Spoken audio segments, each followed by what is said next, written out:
I welcome you on my YouTube channel legal adept show. Friends, आज हम लोग cover करेंगे इंडियन पॉलिटी के अंदर सिटीजनशिप को। सिटीजनशिप यानी नागरिकता। नागरिकता का जो प्रोविजन है हमारे कॉन्स्टिट्यूशन में आर्टिकल 5 से लेके आर्टिकल 11 तक कवर किया गया है, जहां पे आर्टिकल 11 है वो फाइनली पावर देता है पार्लियामेंट को कि आप अब सिटीजनशिप के जो भी अदर प्रोविजन है जो कॉन्स्टिट्यूशन में हमने दे दिए उसके अलावा अगर आपको कैसे किसी को सिटीजनशिप देनी है या उसकी सिटीजनशिप लेनी है तो आप उससे जुड़े अब प्रोविजन बना सकते हैं। अब वो प्रोविजन बनाने की बात कहां तक है, वो कह रहा है कि कॉन्स्टिट्यूशन में जो हमने प्रोविजन दिए हैं वो सिर्फ कमेंसमेंट ऑफ कॉन्स्टिट्यूशन तक है, मतलब जिस दिन संविधान हमारा लागू हो रहा है सिर्फ उस डेट तक तो ये 5 से 11 तक बता दे रहे हैं प्रोविजन। ठीक, अब उसके बाद क्या होगा कि उसके बाद जो आर्टिकल 11 में पावर दे दी गई पार्लियामेंट को कि अब आप लॉ बनाइए आगे के लिए कि फ्यूचर में अगर कोई भाई अगर कोई नागरिकता लेना चाह रहा है या किसी की नागरिकता छीनने से जुड़ा प्रोविजन बनाना है तो अब ये कारोबार ये काम जो है किस पे किया जा रहा है, पार्लियामेंट को पावर दी जा रही है। तो इतनी बातें सबसे पहले हम स्टार्ट करेंगे इस चीज को समझने से लेके कि जो इंडिया में कॉन्सेप्ट चल रहा है सिंगल सिटीजनशिप का, तो ये सिंगल सिटीजनशिप है क्या, हम इसी को मेनली समझेंगे आज। और इसी के बाद अगले लेक्चर से हम लोग कवर करेंगे कि क्या प्रोविजंस हमारे डायरेक्टली क्या है। तो आज हम लोग समझते हैं कि सिंगल सिटीजनशिप है क्या और इसको कहां से लाया जा रहा है और क्यों लाया जा रहा है, इस चीज को समझेंगे। बात आती है जब इंडिया की, तो हम सबको पता है इंडिया में चल रहा है सिंगल सिटीजनशिप। सिंगल सिटीजनशिप, अब इस सिंगल सिटीजनशिप का मतलब क्या है, इसका मतलब है कि पूरे देश में कोई भी पर्सन होगा, चाहे वो यूपी का हो, चाहे वो बिहार का हो, चाहे वो तमिलनाडु का हो, चाहे वो किसी भी राज्य का हो, वो उसको भारत की नागरिकता दी जाएगी। मतलब उसके पास सिर्फ एक सिंगल सिटीजनशिप होगी, वो होगी किसकी, सिर्फ इंडिया की, ना कि यूपी की, ना कि बिहार की, ना कि तमिलनाडु, किसी राज्य की नहीं होने वाली, सिर्फ ऑल ओवर उसको एक सिंगल सिटीजनशिप इंडिया की। अब इसको जब हम कंपेयर करेंगे यूएसए से, यूएसए में क्या होता है, यूएसए में डुअल सिटीजनशिप का कॉन्सेप्ट है, दो नागरिकताएं वहां मिलती हैं, एक तो यूनियन प्रोवाइड करेगा और उसी के अंदर कुछ राज्य हैं, राज्य भी अपनी नागरिकता देंगे, तो वहां पे दो सिटीजनशिप चल रही है। अच्छा, हम इंडिया में क्यों अडॉप्ट कर रहे हैं सिंगल सिटीजनशिप, इसको हमें समझना है मेनली। जब बात आ रही है इंडिया को लेके, तो देखिए जब इंडिया 1947 में आजाद हुआ तो बात तो ये थी कि हम बहुत ताजा और जल्दी आजाद हुए। इंडिया हमारा ऐसा देश है जहां पे हम जल्दी आजाद हुए, तो कहीं ना कहीं हमने आजादी से पहले देश के बहुत सारे टुकड़े देखे थे। टुकड़े के फॉर्म में अगर बात करें कि हमारा जो इंडिया था वो कहीं ना कहीं 550 से ज्यादा रियासतों को मिला के एक इंडिया बना है। अकेले अपने आप में इंडिया पहले नहीं था, हमने सबको एक स्टेज पे लाया और मिलाया, तब जाके हमारा इंडिया का स्वरूप मिल रहा है। इसीलिए हमें जरूरत पड़ी कि कहीं ना कहीं ऐसा कभी आगे चल के ये दिक्कत ना हो जाए कि अगर हम सबको दे देंगे एक प्रॉपर वे में सारी पावर, एकदम ट्रू सेंस में हम फेडरलिज्म अगर सबको प्रोवाइड कर देंगे जैसे कि अमेरिका में चल रहा है, तो कहीं आगे चल के ये दिक्कत ना हो जाए कि कल को कोई राष्ट्र कहने, कोई स्टेट कहने लगे कि यार हमको भी टूट के अलग होना है। हमने मान लिया कि ये इंडिया है, हमने ढेर सारी रियासतें मिला के बना ली, तो अब करना क्या था कि अगर हमने सबको सिंगल सिटीजनशिप दे दी कि इनके ये भी भारत के नागरिक हैं, ये भी भारत के नागरिक हैं और ये भी भारत के नागरिक हैं, तो इससे हुआ क्या, इससे निकल के आया जो प्रियम्बल में हमने पॉइंट पढ़ा था यूनिटी का। सिटीजनशिप का जो मेन कॉन्सेप्ट है वो कंट्री में यूनिटी बनाए रखने का भी है। एक सिंगल सिटीजनशिप हमारे देश में यूनिटी डेवलप करेगा। अब वो कैसे करेगा, यूनिटी का जब हम कॉन्सेप्ट पढ़ते हैं तो हमने जब प्रियम्बल पढ़ा था तो उसमें हम लोगों ने देखा था एक टर्म फ्रेटर्निटी। फ्रेटर्निटी का मतलब होता है बंधुत्व, और बंधुत्व का मतलब क्या है कि भाईचारा। ठीक है, अब भाईचारा की जब बात आ रही है तो भाईचारा हम लाएंगे कैसे, बात तो यहां है। अब भाईचारा लाने के लिए हमारे पास बहुत सारे माध्यम हैं, हम कुछ लॉज बनाएंगे, कुछ अदर प्रोविजन की हेल्प लेंगे, ऐसे बहुत सारे मोड्स, ऐसे बहुत सारे मेथड हम यूज करेंगे भाईचारा को डेवलप करने के लिए, फ्रेटर्निटी को डेवलप करने के लिए अपने राष्ट्र में।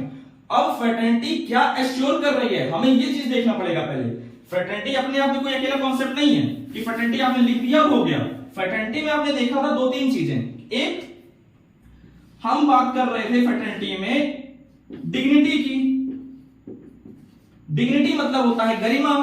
दूसरी तरफ हम कह रहे थे कि फ्रेटर्निटी और क्या श्योर करेगा, यूनिटी प्लस इंटीग्रिटी, मतलब एकता और अखंडता। डिग्निटी जो कॉन्सेप्ट है वो नागरिकों के लिए दिया गया है, वो हर एक पर्टिकुलर पर्सन के लिए दिया गया है। गरिमा किसकी हो सकती है? जैसे किसी इंडिविजुअल की, अगर हम जाएं आर्टिकल 51A के ई में, वो क्या कह रहा है? हर पर्सन की, हर इंडिविजुअल की ये ड्यूटी है कि कोई भी ऐसा काम ना करे जो किसी भी वुमेन की डिग्निटी के अगेंस्ट हो। तो हमें तो कॉन्स्टिट्यूशन से यहां पे एक ड्यूटी दिख गई। इसके अलावा भी बहुत सारे लॉज हैं जो इस चीज को एश्योर कर रहे हैं। अब वो इस चीज को एश्योर क्यों कर रहे हैं? क्योंकि हमें यहां तक पहुंचना है, हमें बंधुत्व बनाना है। और बंधुत्व बनाने के लिए हमें कहीं ना कहीं ये भी जरूरी है, हम बंधुत्व अकेले नहीं कर सकते, हमें उसके लिए जरूरी है हम इसको भी एश्योर करें। तो जैसे हमारे पास आईपीसी है, आईपीसी में हम क्या कर रहे हैं? लॉ बना के आईपीसी में हम 354 रख रहे हैं धारा, 375 76 रख रहे हैं, 354 ए से लेके डी तक के जो प्रोविजन है, और अदर इस तरह के बहुत सारे प्रोविजन, 509 है, इसी तरह 499 है। तो डिग्निटी कहीं ना कहीं ज्यादातर हमारे लॉ में आपको कॉन्सेप्ट दिखेगा सिर्फ वुमेन की डिग्निटी को लेकर। क्यों? क्योंकि हमारे यहाँ मोस्टली जो कंडीशन खराब रही है वुमेन्स की रही है, तो हमारे यहाँ ज्यादा लॉज जो है वो वुमेन सेंट्रिक दिखेंगे आपको। बट कहीं ना कहीं कुछ लॉज ऐसे भी हैं जहां पे आप मैन को भी इक्वालिटी प्रोवाइड कर रहे हैं, आप मैन की भी गरिमा बात है। क्यों? क्योंकि ये डिग्निटी सिर्फ वुमेन तक सीमित नहीं है, ये वाइडर सेंस में यहाँ पे यूज हुआ है। किसी भी पर्सन की पर्सनैलिटी का हम सम्मान करेंगे, तो ये तो हमें चाहिए। बट उसके साथ साथ अगर हमें सही सेंस में भाईचारा लाना है तो कहीं ना कहीं हम यूनिटी भी तो चाहिए। अब समझिएगा, जैसे यूएसए में क्या है, यूएसए में जैसे हमने डिफरेंट तरीके से हमने दे दी नागरिकता। अब आज के टाइम में अगर इंडिया में देखें तो इंडिया में कई सारे जो फंडामेंटल राइट्स है वो हमारी यूनिटी, एकता को रिप्रेजेंट कर रहे हैं। जैसे आप कहीं भी फ्रीली मूव कर सकते हैं पूरे ऑल ओवर इंडिया। बट अगर हम कहीं ऐसा कर देते कि हर स्टेट की भी नागरिकता, जैसे यूपी वाले हैं, कर्नाटक है, तमिलनाडु है, ये सब अगर अपनी अपनी नागरिकता भी देते तो कहीं ना कहीं इन दोनों के बीच, देश के इन दोनों राज्यों के बीच और टकराव पैदा होते और ज्यादा जो है डिस्टिंग्विश होते, दोनों में चीजें बदलती। और जैसे आज ही के टाइम देख लीजिए आप, लैंग्वेज के ग्राउंड पे बहुत सारे स्टेट्स में कॉन्फ्लिक्ट बना रहता है कि ये यूपी बिहार वाले हमारे यहाँ आए, ये इस भाषा वाले लोग हमारे यहाँ आए, तो ऐसी चीज चल रही है। और कहीं ना कहीं अगर हम ये कर देते तो हमें और सारी चीजों में दिक्कत होती। हमें करना क्या था? हमें देश को यूनाइट करना था, मेन पर्पस ये है, हमें देश को यूनाइट करना है। यूनाइट करने के लिए हम कई सारे मोड्स का यूज करेंगे, वो चाहे कुछ भी हो, और उनमें से एक जो हमारी हेल्प करेगा वो है सिंगल सिटीजनशिप। तो कहीं ना कहीं ये सारी चीजें दिक्कतें ना आ जाएं लोगों में। अगर हम सबको सिंगल सिटीजनशिप बांटने लगे तो हम यूनिटी दे दिए, यूनिटी एकता, क्या एकता तो लोगों में से आएगी ना। कोई राष्ट्र में एकता का मतलब क्या है? राष्ट्र में एकता का मतलब है कि वहां के लोगों को हम समान अधिकार दे दें। अब समान अधिकार सेम सेंस हम सेम लॉ के अंडर उनको बांध दें, ऐसा ना हो कि यहां चीजें अलग है वहां चीजें अलग है। तो अगर ये जहां दिखेगा तो वहां यूनिटी आनी नहीं है। तो इसीलिए हमने आपको बता दिया कि जो सिटीजनशिप हम आपको दे रहे हैं वही सिटीजनशिप इस पर्सन को भी दे रहे हैं। तो इससे होगा क्या? सारे राष्ट्रों में रहने वाले लोग, जितने भी स्टेट में रह रहे हैं लोग, उनमें कहीं ना कहीं यूनिटी का भाव आएगा।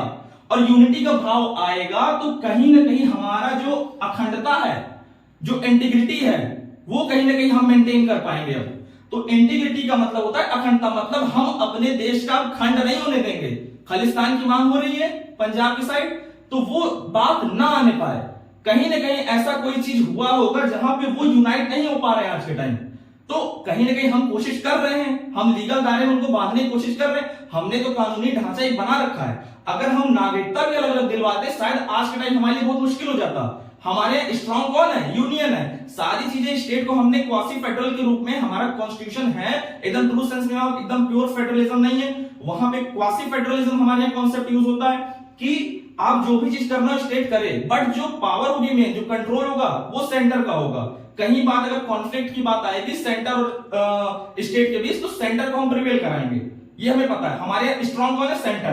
तो ये सारी चीजें थी। अब सिटीजनशिप का कॉन्सेप्ट यही सारी चीजों को, ये बंधुत्व बनाए रखने के लिए, ये यूनिटी बनाए रखने के लिए, ये इंटीग्रिटी, अखंडता ना होने पाए, अखंडता मेंटेन रहे, खंड ना होने पाए, तो इन सब को बनाए रखने के लिए हमने एक माध्यम चुना और वो माध्यम था सिंगल सिटीजनशिप। तो यहां पे शायद आप लोगों को क्लैरिटी हुई होगी कि जो सिंगल सिटीजनशिप हम लोग पढ़ रहे हैं उसके पीछे का पर्पस क्या है, सिंगल सिटीजनशिप हम क्यों दे रहे हैं, लाने के पीछे के कारण क्या थे। क्यों? क्या बस देते ही जा रहे हैं, कोई रीजन नहीं उसके पीछे। अब इतनी चीजें होंगी सिंगल सिटीजनशिप को लेके, बातें तो बहुत है इसमें, बात हो तो काफी ज्यादा लंबी निकल जाएगी, बट लगभग इतना समझने के लिए काफी है। तो आगे चीजें अब हम जो प्रोविजन कवर करेंगे वो नेक्स्ट लेक्चर से कवर करेंगे, आज के लिए सिर्फ इतना ही रहेगा।